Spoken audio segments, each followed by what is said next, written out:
Hi everyone, today I'm going to show you how to take these flowers that are printed flat and make them a little bit curved, and you can do that just by cutting a line on these petals, or you can just cup them a little bit. So I'll do it both ways on these. So you can either just take these and kind of make the petals a little more individual by cutting along the lines and then just kind of bending them like that, and I guess you could do it up here too. Now pansies have petals that come up like this, and then there's a large one in the back. So when you start cutting into that, it's not really going to look right.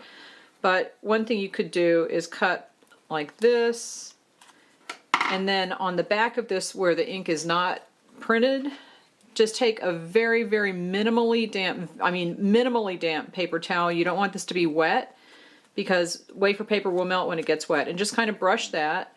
And then you can take this and cup it kind of right behind there, and it will stick to itself. And you want to make sure that you're doing this on the side that is not printed, because it'll smear the ink if you do it on the other side. And you are probably going to be able to see through that. So if you want to make it a little bit less obvious, because the paper is a little bit transparent,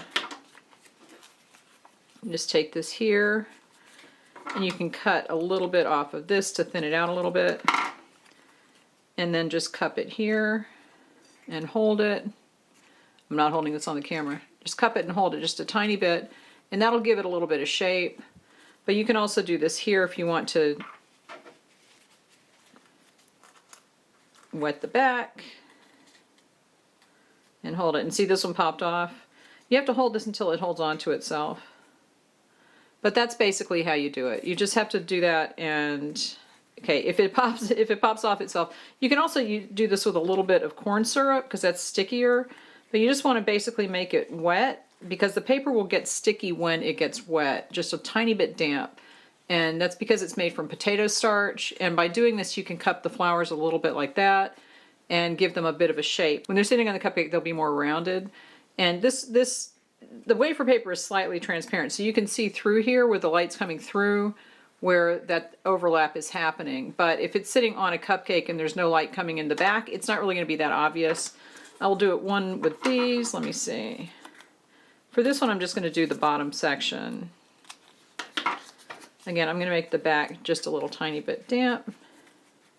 This really, I've put the water on this and I've squeezed it out so that it's not going to get too wet.